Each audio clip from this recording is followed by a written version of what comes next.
And speaking of people who are synthetic, inauthentic people, here we have all these politicians who try to act as if they're working on behalf of the people and what we want and that they're looking out for the little guys in the global south because that's how they think of people in other countries. Ben Norton reported on this in a tweet saying that more U.S. economic warfare in Nicaragua. The House Representatives just voted 387 to 35 for the brutal Renacer Act, which will impose devastating sanctions on Nicaragua. So, even more, the Senate already approved it. Bipartisan sadism is to punish Nicaraguans for not letting the U.S. colonize them. And there's a whole thread on that. They agree. This U.S. imperialism is a bipartisan thing. It's supported by Democrats and Republicans. We gotta see beyond this two-party illusion.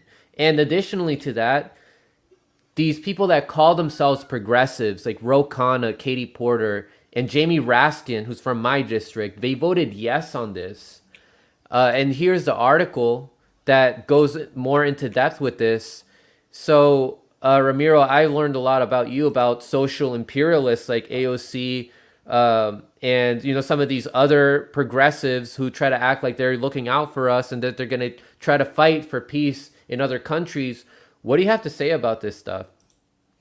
It's a perfect example of why we shouldn't believe any quote unquote socialist or progressive who are praised in imperialist media. If you're a quote unquote socialist and you're being praised in the New York Times and MSNBC and CNN, something's off there, right? If the Yeah. empire, the biggest imperialist forces, the the energy companies, the banking institutions, the global capitalist elites, if they're backing you and supporting you and giving praise to you, something is off there. And that's exactly what we've seen manifest. We see these so called progressives, AOC, for example, who met with Bolivian coup plotters after the 2019 Mm-hmm. coup in Bolivia, people like Bernie Sanders demonizing Venezuela and Cuba and Nicaragua, and all these progressives who claim to be anti war, claim to be against empire, and they vote for military spending for Israel and also approve sanctions on Nicaragua. It just goes to show you that we have to, as Marx himself describes, move beyond the realm of appearances. Just because somebody has the title socialist or progressive in their name doesn't mean that they truly are that. And a lot of times, reality is inverted from what is portrayed in mainstream media. Because, again, right, in mainstream media, Daniel Ortega is not portrayed the same way he was in the 70s. Because here's the thing, if you look at an article from Time Magazine, I think in the 80s, it had a picture of Daniel Ortega on the cover with the gorilla outfit with the red and black bandana, and it said the man who makes Reagan see red, and it branded the socialists and the communists as a scary thing, as a revolutionary thing, as something that will disrupt a peaceful American conservatism. Now that strategy has flipped. Now the biggest threat to the global anti-imperialist movement are the liberal imperialists who brand people like Daniel Ortega and Maduro and Assad and Miguel Diaz Canel as conservatives, as homophobes, as backward reactionary people, as dictators, as tyrants. The script has completely flipped, and it's something that we have to take note of, because if we're not aware of these strategies, then they're going to be used on more governments. One of the key institutions that has been crucial in promoting this is this institution called the Oakland Institute. And the Mm. Oakland Institute is some Soros-backed NGO in Oakland, California, a hipster paradise. And one of the things that the Oakland Institute has been doing is putting out stories, nonstop fake stories about how Nicaragua Sandinista government is oppressing indigenous Miskitu communities. Earlier, you had the video of the compañero who was in northeastern Nicaragua in the indigenous Miskitu homeland, which is an autonomous region, by the way. It's completely run by indigenous, Afro-indigenous peoples as part of the Constitution. So they have their own national sovereignty there. And the Oakland Institute has been claiming that the Sandinistas are engaging in genocide, that they're killing indigenous people in mass. Why I went to that area, I interviewed people. I went to a school funded and created by the Sandinistas, where they're Mm-hmm. promoting the teaching of indigenous Miskitu languages, where they're creating a whole new generation of Miskitu indigenous engineers and doctors and lawyers and cultural preservers. So it's a complete lie, and they're using again, right? They're weaponizing identity reductionism. They're trying to use the indigenous angle, the women angle. A few years back, it was the canal, right? That if we build this canal that can rival the Panama Canal, that we're going to destroy the environment. So all sorts of strategies are being used. It reminds me of what they were saying about Afghanistan, talking about women's rights. Oh, now that the Taliban's taking over in Afghanistan, like what about the women, right? Oh, sure. What about the women that you've been bombing, right? That's a beautiful Yeah. cat. Oh, thank you. His name is actually Sandino. Oh, Sandino. Sandino the cat. But yeah, it's totally true, man. And the thing with Afghanistan is that a lot of the neocon Zionists who have been pushing for war in Afghanistan, Bill Crystal and all these other people, have understood that that method is very successful, right? Because Hmm. you're not going to convince people by using the strategies of the past. In the 40s and the 50s, in Guatemala, for example, the 1956 coup against Jacobo Arbenz and the United Fruit Company, it's like we need to go in and take out communism and install capitalism in the United Fruit Company. That doesn't work anymore. That doesn't have good PR strategy and branding to it. Now it's all about using what's popular with the youth or what's being circulated, and they know that very well, and they're trying to do this with Nicaragua. I just want to these comments here will tie in to what I want to ask you here. Evidence violates community guidelines. Put up Katie Porter, who supports censorship on YouTube, who we were just talking about, voted yes on increasing pressure on Daniel Ortega. Thomas, Oklahoma, said AOC and the squad need to be called out and embarrassed by a real leftist journalist at a press conference. I don't know if. Oh, at a press conference. Okay, I was thinking. I don't know. I processed like in front of Congress, like another politician was like, Mm. "Yeah, that's not gonna happen." Good luck, AOC, bro. yeah, AOC is so naive. She probably doesn't care about her own people across Latin America. I mean, that's very apparent now. I mean, she doesn't Mm-hmm. say anything about how her people in Puerto Rico don't have a say in U.S. elections. So I want to ask you, Ramiro, who do you think is more dangerous?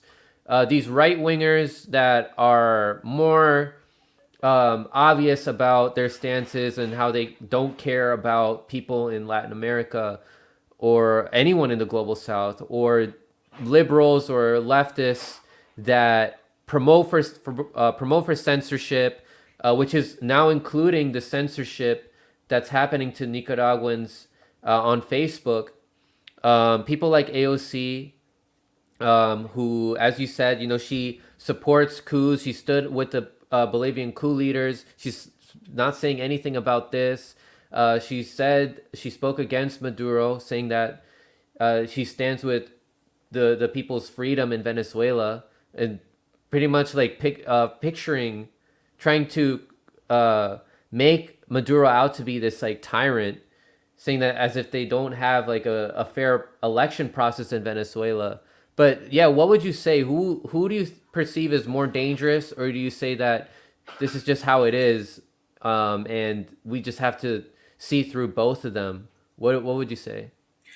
That's a great question. It's something I've been thinking about a lot. I think initially I would say that the liberal imperialist wing is the most dangerous. But one thing that I think is important to mention is the danger of the right wing evangelical Zionist faction in Latin America and the Caribbean, which I didn't really understand until I went to Honduras in 2019. At the end of 2019, I went to go see my family, and I can't tell you how many evangelical churches I saw with the flag of Mm. Israel. How many of these churches were Zionists, were had the U.S. and Israel flag, were organizing spaces for the right wing Zionist conservatives. And this is dangerous. And this is something that in the US we don't really see too much of, right? Because we see a lot of the social imperialists, the quote unquote leftists, AOC, all these people, and they're very dangerous. Don't get me wrong. They own Silicon Valley, right? They censored the accounts of hundreds of Sandinista accounts that had thousands of followers. Like imagine one day, and I know these people too. I met them. I spoke to them. I interviewed one of my comrades, Camilo, who I met in Nicaragua. They had pages and channels with like tens of thousands of followers all over the world, and just like that, vanished. No strikes, no nothing, just wiped off.